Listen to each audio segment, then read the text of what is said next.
Novel Raja Tertinggi. Bab 16. John pura-pura bodoh dan bertanya, "Tuan muda, kunci apa?" "BMW seri 5, serahkan kuncinya." Omi melotot.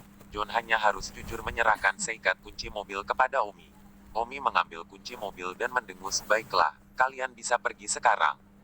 Setelah mengatakan itu, sosok Omi bergerak dan bergegas menaiki tangga dalam sekejap mata. Tidak peduli seberapa cepat lift itu tidak sekencang itu. Secepat dia, wow, Jin melihat tubuh Omi berlari menaiki tangga seperti sederetan bayangan, tercengang. Keringanan tuan muda terlalu tinggi. John mendesak Jin, "Cepatlah, meskipun kita tidak memiliki BMW lagi, kita masih bisa memulai dari awal, kita pasti bisa hidup bahagia selamanya." Jin mendengus, "Siapa yang akan pergi denganmu? Aku sudah memutuskan, aku akan tinggal dan menjadi pelayan tuan muda." Omi mengambil kunci mobil dan kembali tidur sampai jam 9 sekaligus. Setelah bangun jam 9, Omi berjalan keluar dari kamarnya. Rumah sudah sepi, dan sepertinya kedua pelayan itu memang sudah pergi. Omi tidak merasa kasihan pada mereka, hanya saja dia akan sendirian di masa depan. Belum terbiasa dengan dunia, tidak ada yang menjelaskan kepadanya. Omi menyalakan TV yang sedang menyiarkan berita tentang penyerangan rumah yang terjadi pada pukul 2 pagi hari ini. Omi menonton dengan senang hati. Berita itu mengatakan bahwa total 3,8 juta uang tunai telah dicuri dari pencurian. 3,8 juta adalah angka yang besar, jadi itu adalah berita besar di kota Linjiang dan menyebabkan kehebohan besar. Omi kaget mengetahui jumlahnya, 3,8 juta untuk keperluannya sendiri. Setidaknya dia tidak perlu khawatir tentang makanan selama bertahun-tahun. Sayangnya, Omi merampok orang kaya untuk membantu orang miskin, dan dia tidak akan pernah meninggalkan satu sen pun untuk dirinya sendiri. Jika tidak, itu akan bertentangan dengan semangat kesopanan merampok orang kaya untuk membantu orang miskin, dan tidak akan dihargai oleh orang-orang di sana. Dunia. Omi mematikan TV dan bersiap keluar untuk sarapan. "Saya hanya punya beberapa ratus dolar tersisa, apa yang harus saya lakukan?" Omi menjadi sedih, tidak menyangka akan datang ke dunia ini dan mengkhawatirkan makanan setiap hari. Di dunia ini, kalau tidak punya uang, susah makan. Gumam Omi dan turun ke bawah. Pada saat ini, di lantai bawah di lingkungan Songtao, ada Mercedes-Benz yang diparkir, yang sama yang mengikuti Omi malam sebelumnya. Omi turun dari lantai dan berjalan keluar dari pintu masuk komunitas, bersiap untuk pergi ke restoran untuk makan malam. Jangan tanya mengapa dia tidak memasaknya sendiri, di mana Omi akan menggunakan kompor induksi. Omi berjalan keluar dari gerbang komunitas Songtao. Lebih dari 10 meter di belakangnya, mobil Mercedes-Benz itu perlahan menyusul. Alis Omi berkerut, "Ini mobil lagi. Untuk apa dia mengikutiku?" Sebenarnya Omi sudah menyadarinya. Dia sudah merasakannya saat pulang sekolah malam sebelumnya. Tapi lusa dia tidak terbiasa dengan dunia dan mengira bahwa mobil adalah binatang. Tapi sekarang dia tidak begitu asing dengan dunia. Dunia dan tahu bahwa mobil bukanlah binatang. Omi berbelok di persimpangan di depannya dan menghilang dari pandangan pengemudi Mercedes-Benz. Pengemudi Mercedes-Benz itu langsung mempercepat lajunya untuk mengejar dan juga berbelok ke arah perempatan itu. Namun, setelah berbelok di persimpangan, pengemudi Mercedes itu masih tidak melihat sosok Omi. Menghilang. Kemana dia pergi dalam sekejap? Saat itu, suara Omi datang dari kursi belakang Mercedes, "Mengapa kamu mengikutiku?" Pengemudi Mercedes itu berbalik dan kaget melihat Don Omi duduk di jok belakang mobilnya. "Gah," Mercedes mengerem. Kamu, kapan kamu duduk di belakangku?"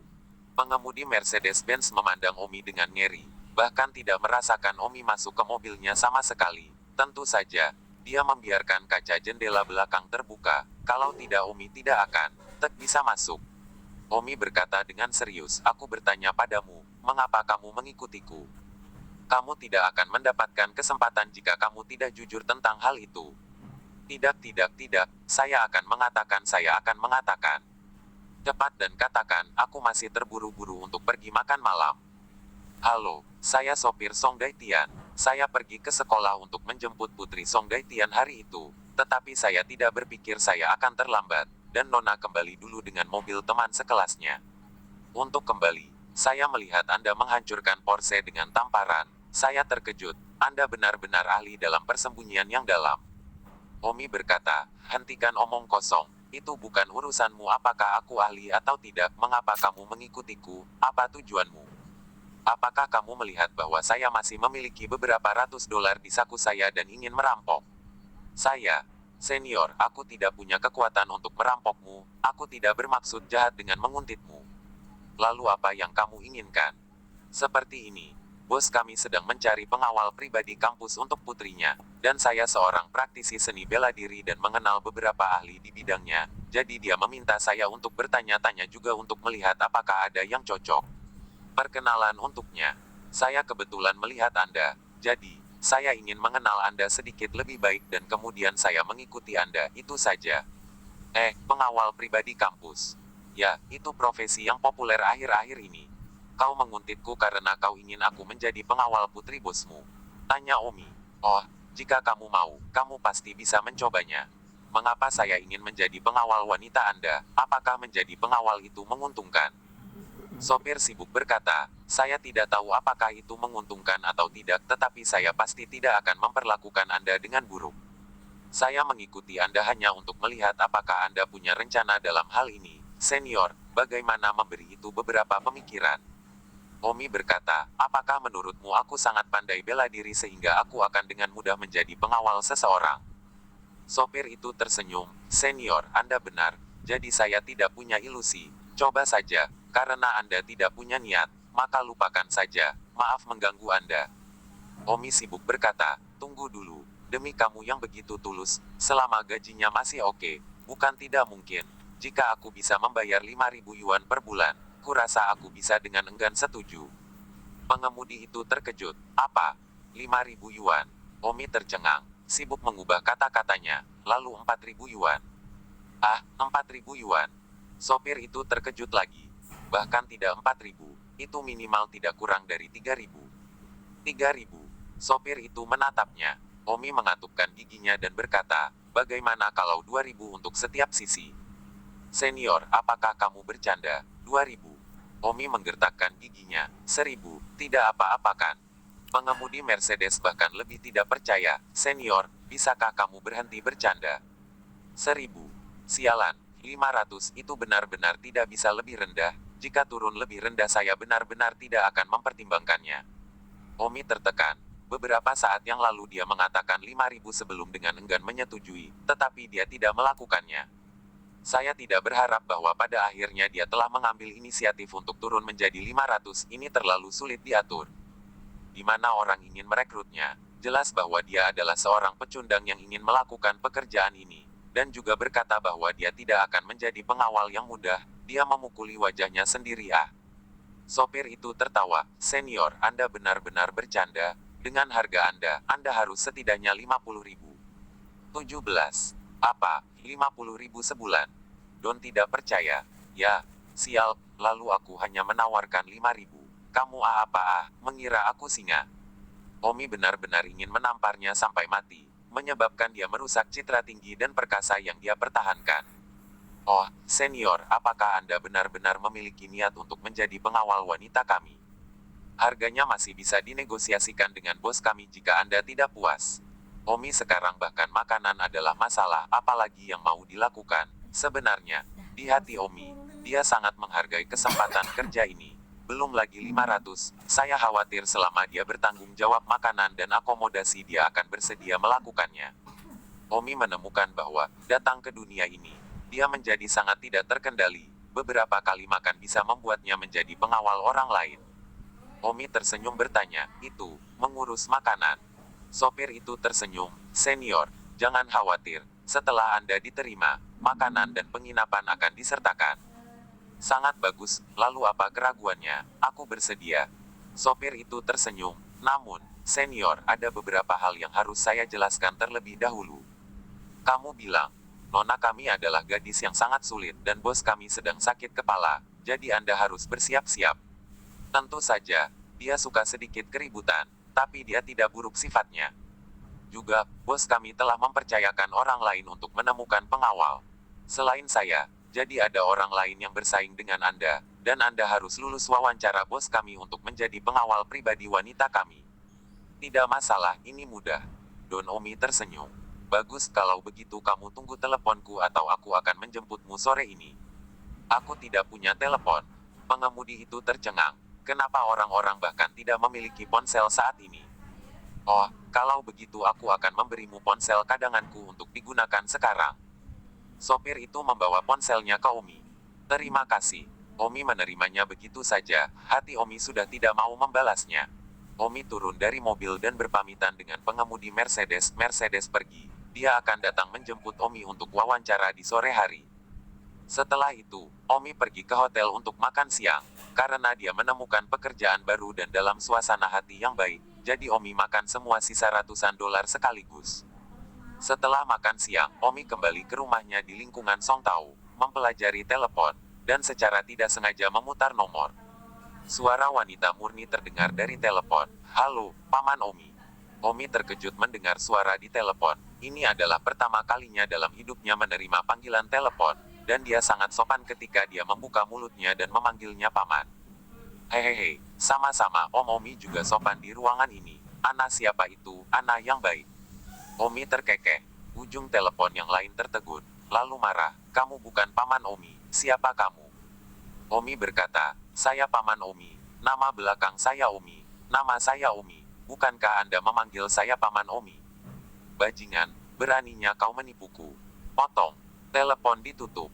Omi menatap telepon dengan penuh kasih dan tersenyum. Kamu benar-benar dapat mengirimkan suara sejauh 1000 mil, itu luar biasa. Nyimak ketika aku masih muda, tuanku memaksaku untuk berlatih transmisi suara 1000 mil dan menghukumku dengan tidak makan selama 3 hari.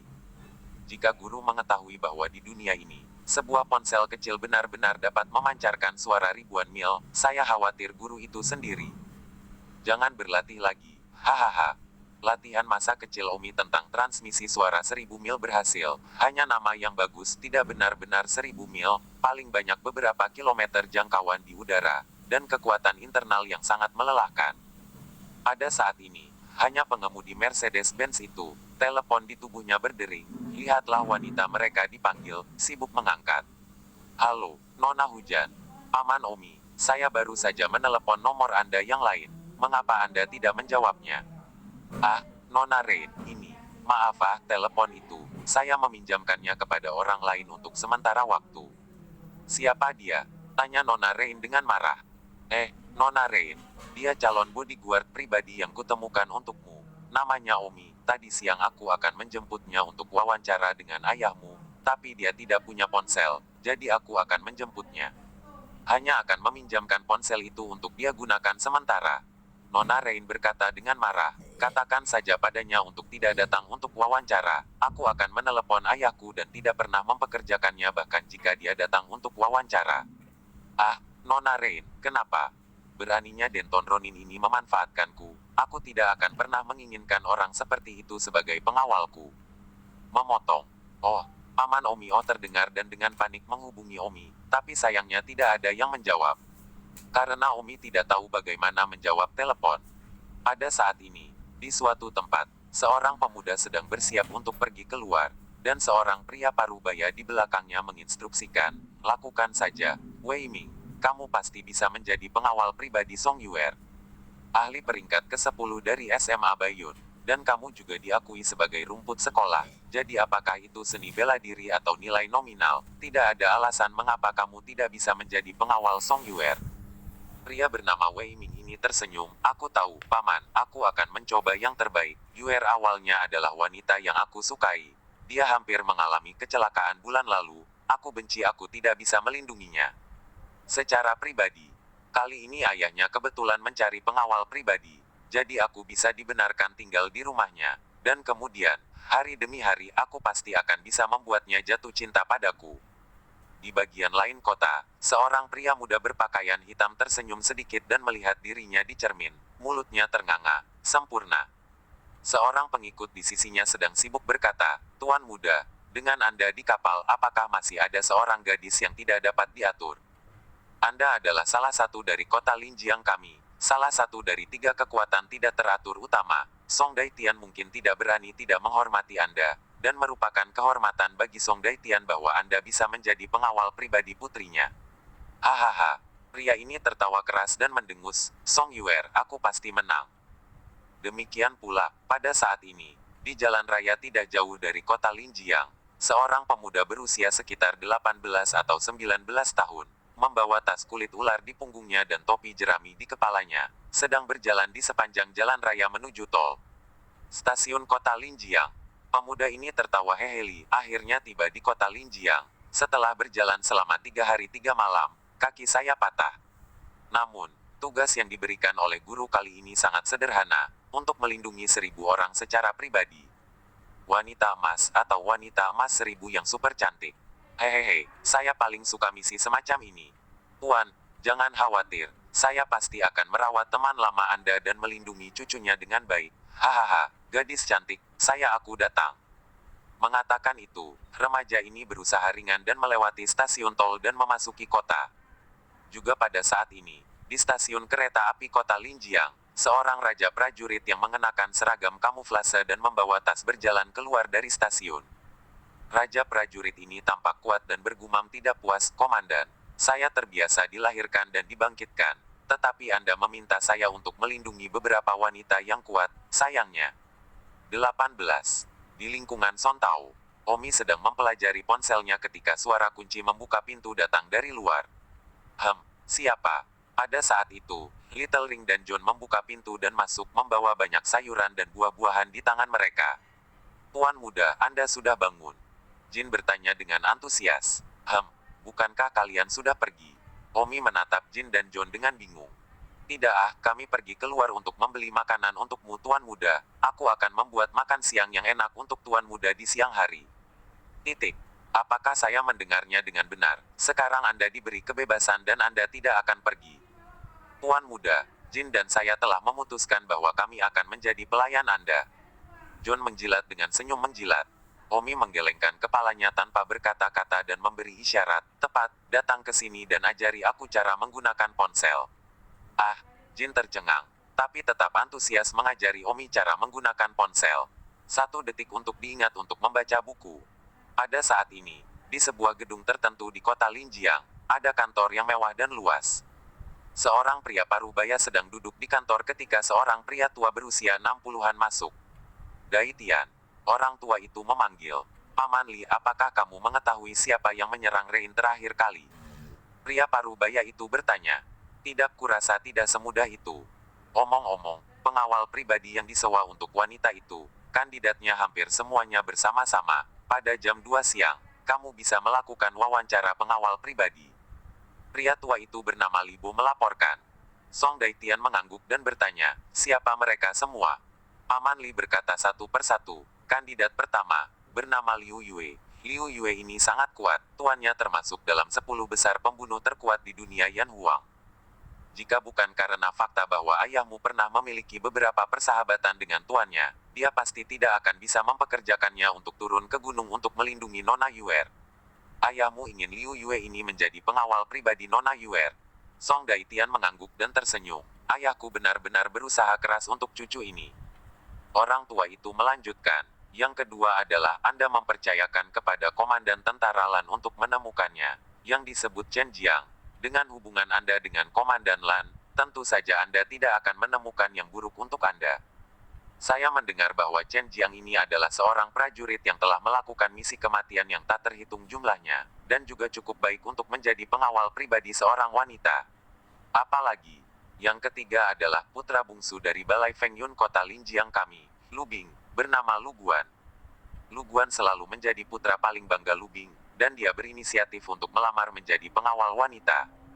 Lu Bing adalah wakil kepala Aula Awan Angin, dan putranya berinisiatif ingin menjadi pengawal wanita. Jika kita tidak memberinya wajah, kami khawatir itu tidak akan baik. Lagi pula, di Kota Linjiang, tidak banyak yang tidak berani menghadap ke Wind Cloud Hall."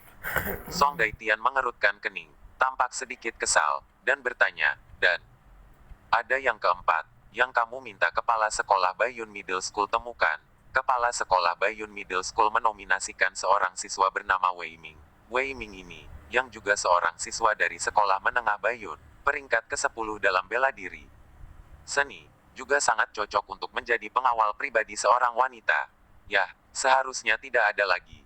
Orang tua itu tersenyum. "Ada satu lagi. Anda mempercayakan pengemudi itu, Omi kecil, untuk membantu melihat apakah ada yang cocok. Dan pengemudi, Omi kecil, juga merekomendasikannya.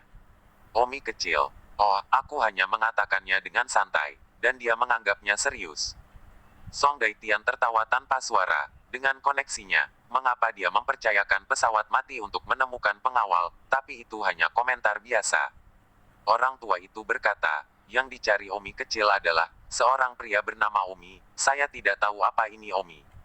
Asalnya, saya pernah mendengar bahwa itu juga dari SMA Bayun. Tetapi di antara para jenius dan orang kuat di SMA Bayun, saya belum pernah mendengar tentang Omi. Pada saat ini, telepon Song Daitian berdering. Hei, Yuer, lagu Daitian berkata dengan ramah. Ayah, saya mendengar bahwa Anda mewawancarai saya untuk pengawal sore ini, bukan begitu? Yuer, jangan khawatir, ayah akan menemukanmu satu yang cukup untuk melindungimu, dan apa yang terjadi terakhir kali tidak akan pernah terjadi lagi. Ayah, ada seorang pria bernama Omi, dia benar-benar tidak bisa dipekerjakan. Kenapa? Ayah, ini Omi nakal. Dia mengambil telepon paman Omi pagi ini dan menelepon saya, sengaja mengambil keuntungan dari saya. Baiklah, itu saja. Song Daitian tertawa tanpa kata dan berkata, Paman Li, kalau begitu jangan biarkan Omi datang ke wawancara. Bagaimanapun juga itu adalah pengemudi yang mencari pengemudi dengan penglihatan terbatas. Daitian, aku khawatir Omi kecil sudah memberitahu Omi itu. Jadi bukankah agak tidak baik untuk tiba-tiba memintanya untuk tidak datang sekarang? Dia tidak akan dipekerjakan, apakah dia datang atau tidak akan datang? Hasil yang sama, jadi mengapa menderita lidah, dan juga mempermalukan Omi kecil, lagi pula Omi kecil adalah pengemudi tua yang telah bersamamu selama 20 tahun. Song Daitian berkata, baiklah, demi wajah Omi kecil, maka biarkan Omi ini datang untuk wawancara, tetapi tidak akan pernah mempekerjakannya. Oke, di distrik Songtao, Jin dan John secara pribadi memasak makan siang mewah untuk Omi. Tuan muda, apakah enak? Tanya John. Ya, enak, lebih enak dari restoran, dan makanan restoran selalu berminyak. Apalagi setelah keluar untuk makan pagi ini, perutku selalu merasa sedikit tidak nyaman, dan aku tidak tahu apa yang terjadi. John Dao, Tuan muda, Anda pasti sudah makan minyak selokan.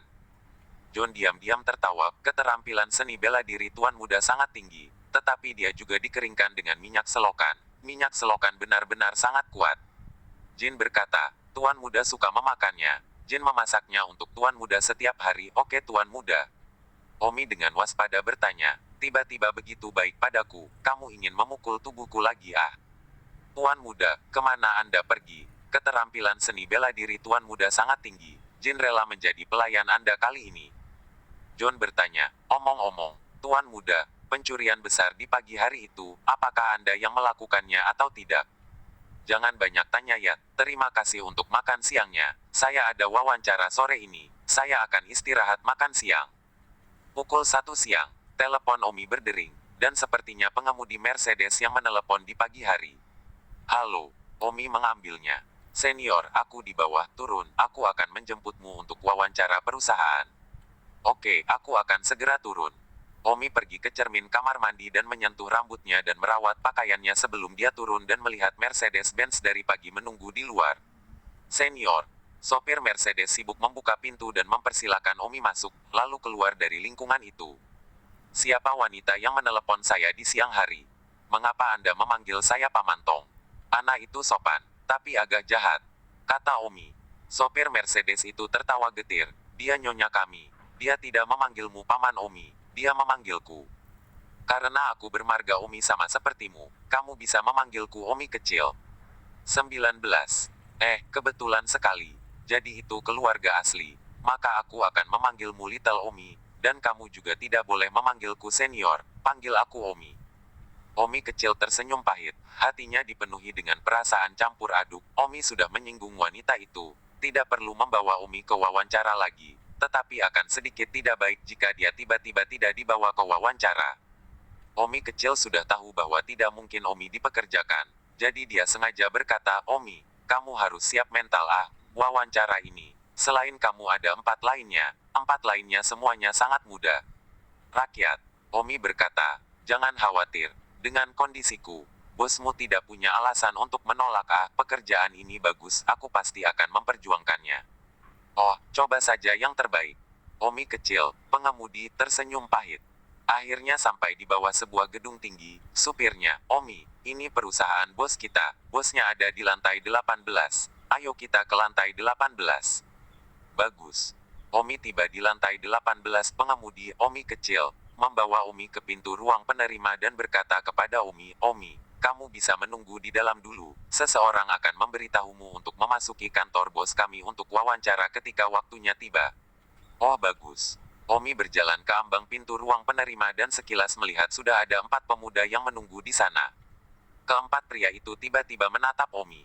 Omi tertawa dan berkata, 4 saudara, saya sopan di kamar ini. Salah satu pemuda, berpakaian hitam dengan tampilan jahat, cemberut pada Omi, tampaknya sangat menghina. Pemuda ini adalah seseorang dari aula awan angin dari 3 kekuatan besar tidak beraturan, yang disebut Luguan. Pemuda yang paling dekat dengan Omi dan masih mengenakan seragam kamuflase malah tersenyum sedikit pada Omi dan berkata, halo, Anda juga di sini untuk wawancara, saya Chen Jiang. Omi sibuk berkata, saya Omi. Oh, pemuda mirip buruh tani itu. Dia menyipitkan matanya untuk menilai Omi. Pemuda mirip buruh tani ini adalah ahli yang turun dari gunung, bernama Liu Yue. Saat ini dia masih memiliki kantong kulit ular di tangannya. Samping, dia juga memiliki topi jerami yang tergantung di punggungnya. Liu Yue berkata kepada Omi, orang ini, melihat keadaan santaimu saat kamu berjalan di sini, kamu tampaknya sangat percaya diri dengan wawancara ini. Omi juga melihat pemuda berpenampilan pendatang ini dan tersenyum, paman petani ini. Siapa yang kamu panggil paman petani? Liu Yue meraung dan menyala. Apakah kamu juga di sini untuk wawancara? Oh, maaf, saya pikir kamu di sini untuk menjual hasil bumi. Don sibuk meminta maaf. Kamu, Liu Yue sangat marah sehingga dia ingin menyerang. Maaf salah paham, seni bela diri, itu terutama karena pakaianmu. Kamu terlalu mirip paman petani. Liu Yue yang tampak seperti petani mendengus tidak lagi memperhatikan Omi dan fokus pada pemuda di Langkan.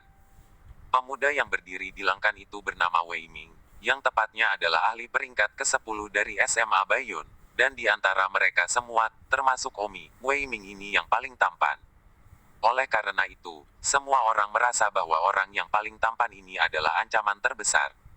Kecuali, tentu saja, Omi, yang merasa paling tampan. Pemuda yang berdiri di tepi Langkan itu menoleh untuk menatap Omi dengan wajah dingin, tapi sepertinya dia tidak mengenal Omi. 5 orang sedang duduk di ruang penerima, dan mereka tidak berbicara satu sama lain. Lebih besar dari TV di ruang resepsi menyala, dan TV sudah mulai menyiarkan tentang kasus pencurian besar di pagi hari ini. Perusahaan telah dalam proses mengembangkan produk baru selama 2 tahun terakhir. Omi tidak tahu bahwa dunia adalah negara hukum, hanya belum ada bukti, tidak peduli seberapa buruk dia dilindungi oleh hukum. Apalagi, di mata polisi, Omi, seorang pencuri, bahkan lebih buruk dari pemilik Bank Van Gogh. Polisi tidak percaya bahwa Omi benar-benar merampok orang kaya untuk membantu orang miskin. Dia sendiri tidak menyimpan uang. Tuan rumah siaran TV, pada jam 2 pagi hari ini, brankas rumah tangga XX di distrik kelas atas XX dirampok, dengan 3,8 juta uang tunai hilang, yang merupakan jumlah uang terbesar dalam kasus perampokan sejak berdirinya Republik Rakyat Cina. Biro Keamanan Publik pertama kali menilai bahwa perampokan ini, baik tim yang sudah lama direncanakan, atau master seni bela diri. Tapi apakah itu pekerjaan tim perampok, atau master seni bela diri? Untuk ini alasan, hari ini di siang hari, Biro Keamanan Umum mengundang ahli super kota Linjiang, Senior Liang Qihua, untuk pergi ke tempat kejadian untuk pengamatan selama 1 jam. Di sini, mari kita lihat apa yang dikatakan Senior Liang Qihua.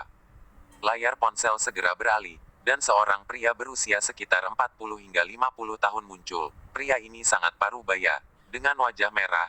Dia tampak seperti seorang praktisi seni bela diri, dan keterampilan seni bela dirinya tidak boleh lemah. Pria ini berkata kepada mikrofon reporter, dari jejak TKP, jelas bukan tim pencurian profesional. Lihat tembok yang runtuh ini tidak, ini adalah penggunaan kekuatan internal untuk merobohkan. Bisnis utama perusahaan adalah menyediakan berbagai macam produk dan layanan, termasuk berbagai produk dan layanan, Kekuatan internal orang ini mampu menghancurkan brankas. Keterampilan seni bela dirinya jelas tidak lemah, dan tidak ada jejak yang tersisa di adegan. Keterampilan cahayanya sangat bagus. Omi memandang Liang Qihua itu dan berkata dalam hatinya, Namun, orang ini memiliki penglihatan. Pria muda di ruang penerima yang tampak seperti pekerja migran, seteguk pencuri tak tahu malu ini. Saya, Liu Yue, pasti akan menangkapnya. Pemuda berpakaian hitam itu, Lu Guan, mendengus di mana pekerja migran yang tidak pergi ke lokasi konstruksi untuk memindahkan batu bata dan datang ke sini untuk berpura-pura menjadi sesuatu. Liu Yue menatap dingin pada pemuda berpakaian hitam dan berkata, "Jika kamu tidak berbicara, tidak ada yang akan memperlakukanmu sebagai orang bodoh, dan jika kamu mencibir di depanku lagi, aku akan menjatuhkanmu secara langsung." Di kota Linjiang, tidak ada orang yang berani menggangguku secara terbuka, bahkan Song Daitian, hanya kamu. Pemuda seperti migran langsung menyerang dengan teknik yang sangat aneh dan meraih leher pemuda berpakaian hitam. Dan pemuda berpakaian hitam tiba-tiba tidak dapat menahan, seluruh tubuhnya menjadi dingin. Pemuda seperti migran berkata, "Apakah Anda benar-benar ingin aku menjatuhkanmu?"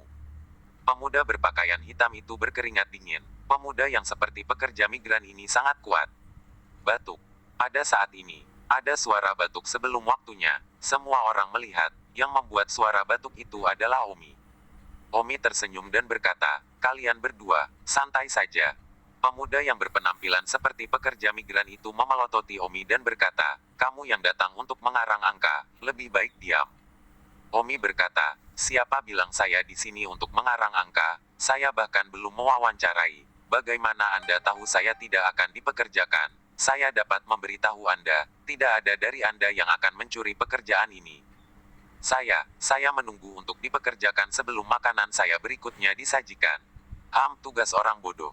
Pemuda berpakaian hitam itu mendengus pada Omi. Raja prajurit berseragam kamuflase itu, bagaimanapun, sangat tenang, mungkin terkait dengan latar belakang militernya. Dia telah menonton berita di TV dan tidak memperhatikan pertarungan antara pemuda sipil dan pemuda berpakaian hitam. Pada saat ini, Raja prajurit itu melihat ke TV dan berkata, "Pencuri yang tidak tahu malu ini, dia pasti akan ditangkap olehku." 20. Omi bertanya, "Prajurit Raja, bukan seperti dia mencuri uangmu, belum lagi dia merampok orang kaya dan memberikannya kepada orang miskin, keluarga yang dirampok itu bukan orang baik. Negara akan menilai apakah dia orang baik atau tidak, meskipun dia bukan orang baik, apakah dia bebas mencuri uangnya. Kalaupun uangnya berasal dari sumber yang kotor, itu milik negara dan disita negara." Itu, Raja prajurit berkata dengan benar. Prajurit itu, dia merampok orang kaya dan memberikannya kepada orang miskin. Bukankah seharusnya semua orang memuji dia karena kesatrianya? Prajurit, merampok orang kaya untuk diberikan kepada orang miskin. Konyol, hanya orang bodoh yang percaya bahwa masih ada perampokan orang kaya untuk membantu orang miskin di dunia ini. Saya akan melakukan yang terbaik untuk membantu keamanan publik kota Linjiang dan menangkap ini pencuri. Prajurit Raja Chen Jiang bersumpah dan berkata. Omi berkata dalam hati, "Sial, aku merampok orang kaya untuk membantu orang miskin dan membantu orang miskin itu. Mengapa aku tidak mendengar pujian? Apakah dunia berbeda? Aku punya niat baik dan aku masih dikritik." Omi tertekan, hasilnya sama sekali tidak seperti yang dia bayangkan. Seharusnya sudah dibicarakan. Pada saat ini, seorang pria tua berusia sekitar 60 tahun berjalan ke ruang tamu dan berkata kepada 5 orang, "Semuanya, maaf membuat Anda menunggu. Sekarang Tuan Song siap untuk memulai wawancara. Liu Yue, Anda akan yang pertama memasuki kantor Tuan Song untuk wawancara." "Ya, Paman Li." Pemuda seperti migran itu tersenyum dan mengangguk. Dia benar-benar mengenal lelaki tua itu dan memanggilnya Paman Li. Ketika Liu Yue baru saja tiba di kota Linjiang, Paman Li yang secara pribadi menjemputnya. Liu Yue berjalan ke kantor kelas atas tempat Song Daitian duduk di kursi kantor. "Kamu pasti Liu Yue." "Halo, Paman Song." "Haha, Liu Yue, cepat duduk, aku sudah lama mendengar tentangmu. Tapi aku tidak menyangka bahwa aku benar-benar dapat mengundangmu turun gunung." Song Daitian dengan bersemangat mengulurkan tangannya dan menjabat tangan Liu Yue. Song Daitian tiba-tiba memiliki ide yang cerdas, ingin menguji apakah Liu Yue benar-benar sekuat legenda. Jadi, berjabat tangan dengan Liu Yue, Song Daitian tiba-tiba menggunakan kekuatan. Liu Yue tersenyum sedikit, dan dengan kejutan kekuatan internal, tangan Song Daitian tiba-tiba terguncang dan telapak tangannya menjadi mati rasa. Song Daitian terkejut, dia benar-benar ahli. "Paman Song, tidak perlu sopan, aku hanya mengikuti perintah tuanku untuk turun ke gunung untuk menyelesaikan misi ini. Serahkan keselamatan putrimu padaku." Bagus, aku lega kau melindungi putriku. Lagu Daitian sangat senang. Kekuatan Liu Yue tidak diragukan lagi, berkali-kali lebih kuat darinya, layak untuk legenda. Yang kedua, Chen Jiang, kamu masuk untuk wawancara. 10 menit kemudian, pria tua itu memanggil. Raja prajurit berdiri dan berjalan keluar dari ruang penerima ke kantor sebelah. Song Daitian sibuk berkata, kamu pasti Chen Jiang. Halo, Paman Song. Song Daitian menjabat tangan Chen Jiang dan berkata sambil tersenyum, kandidat yang diperkenalkan Komandan Lan kepadaku sangat bagus, jadi duduklah. Namun, prajurit Raja Chen Jiang itu tersenyum. Paman Song, aku tidak akan duduk, putrimu tidak membutuhkanku untuk melindunginya lagi. Liu Yue pertama yang baru saja masuk, dia cukup kuat untuk melindungi putrimu. Saya dikirim ke sini oleh Komandan Lan untuk melindungi putri Anda, tetapi Anda sudah memiliki kandidat yang cukup kuat, jadi saya tidak akan berpartisipasi. Saya akan pergi, maaf. Song Daitian menghela nafas. Chen Jiang, aku benar-benar minta maaf bahwa Liu Yue barusan, ayahku meminta seseorang untuk mengundangnya turun dari gunung. Paman Song tidak perlu minta maaf, saya mengerti, maka saya akan pergi dulu, saya akan menjelaskannya kepada Komandan Lan. Oke, terima kasih. Prajurit Raja Chen Jiang berjalan keluar dari kantor dalam sekejap. Ketiga, Lu Guan. Pemuda berpakaian hitam itu berjalan keluar dari ruang penerima dan memasuki kantor manajer umum di sebelah. Dan P. Song Daitian menatap pemuda berpakaian hitam ini. Tidak bangun untuk menyambutnya. Dia tersenyum dan berkata, Lu Guan, duduklah. Lagu Daitian tahu betul bahwa Lu Guan ini mencoba untuk memukul putrinya, dan dia akan melakukannya.